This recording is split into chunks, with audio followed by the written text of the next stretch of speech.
जय श्री राम। सभी सनातन प्रेमियों को मेरा प्रणाम।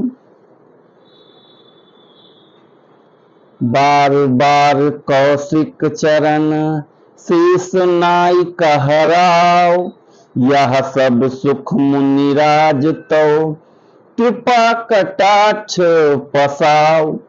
बार बार विश्वामित्र जी के चरणों में सिर नवाकर राजा कहते हैं, हे मुनिराज, यह सब सुख आपकी ही कृपा कटाक्ष का प्रसाद है। जनक समीहु सीलु कर तूटी, नृपु सब भांति सराह विभूति। दिन उठ विदा अवधपति मांगा, राखहि जनक सहित अनुराग। राजा दशरथ जी जनक जी के स्नेह और शील, करनी और ऐश्वर्य की सब प्रकार से सराहना करते हैं। प्रतिदिन सवेरे उठकर अयोध्या नरेश विदा मांगते हैं, पर जनक जी उन्हें प्रेम से रख लेते हैं। नित नूतन दरु अधिकाई, दिन प्रति सहस भांति पहुनाई। नित नव नगर आनंद उछाहु, दशरथ गवन सोहाई न काहू। आदर नित नया बढ़ता जाता है।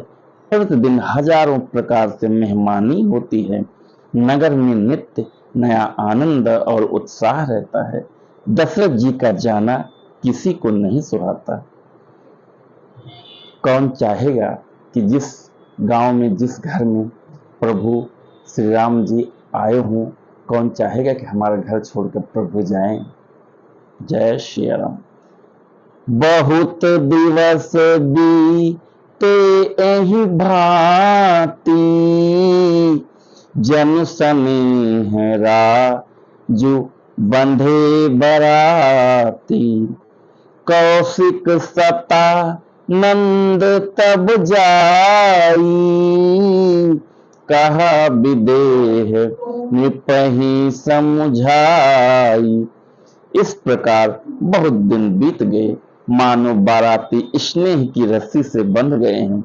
तब विश्वामित्र जी और सतानंद जी जाकर राजा जनक को समझाकर कहा, अब दशरथ कहाँ आय सुदेहु, यद्यपि छाड़ी ना सकह स्नेहु।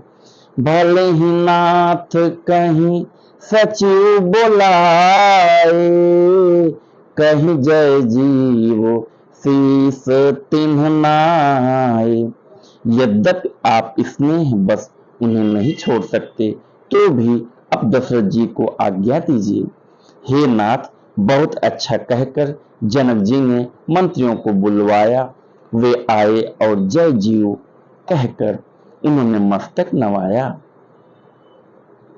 अवधनाथ चाहत चलन भीतर करहु जनाऊ।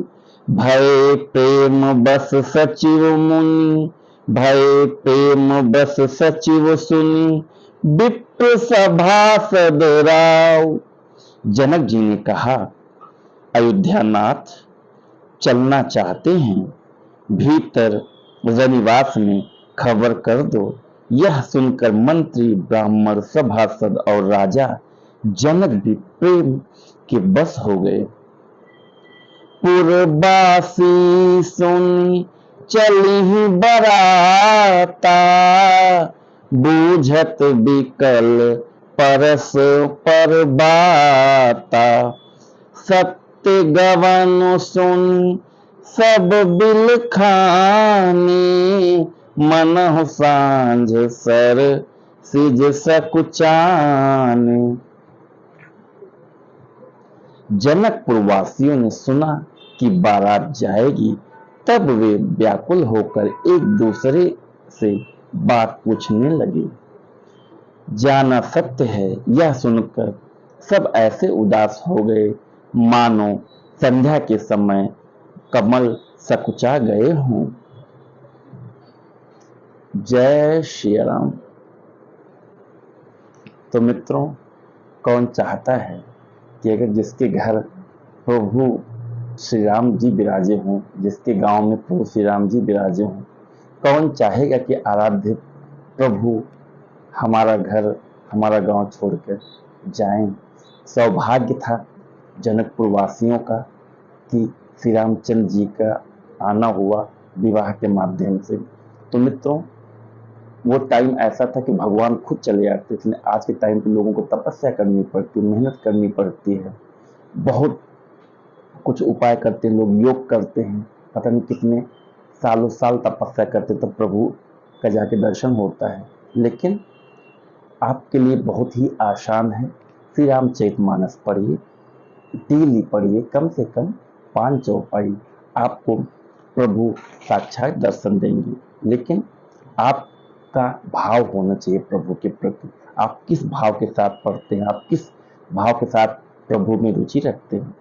तो जो भी प्रभु से लगन लगाते हैं, जो भी प्रभु से प्रेम करते हैं, उनको प्रभु किसी न किसी रूप में दर्शन जरूर देते हैं, किसी न किसी रूप में उनको रास्ता जरूर दिखाते हैं। मैं आपको हर बार बोलता हूँ कि आपके जीवन में कोई भी समस्या है, कोई भी प्रॉब्लम है, आप श्री रामचरितमानस पढ़िए, आपको सारा सल्यूशन, पहला पेज पढ़ेंगे वहीं पे मिल जाएगा। किसी न किसी रूप में प्रभु आपको उसका सल्यूशन देंगे ही देंगे। उसका, आपका जो प्रश्न है उसका आपको उत्तर मिलेगा ही मिलेगा। तो मित्रों, टाइम दीजिए 5 से 10 मिनट श्री रामचरितमानस का, आपका कल्याण होगा। तो हर रोज मैं आपसे यही बोलता हूँ, हर बार कि मैं बोलता हूँ, आप खुद भी पढ़िए, अपने बच्चों के साथ पढ़िए, अपनी फैमिली के साथ पढ़िए, टाइम निकालिए 5 मिनट का। तो मित्रों, इसी के साथ मैं अपनी वाणी को विराम देता हूँ। आज का हमारा श्री रामचरितमानस का पाठन आपको कैसा लगा? अच्छा लगा हुआ हो तो हमारे इस चैनल को लाइक और सब्सक्राइब करिए, शेयर करिए, और 5 चौपाई श्री रामचरितमानस की डेली पढ़िए, और एक पौधा, एक पेड़ आप डेली लगाइए। जय श्री राम।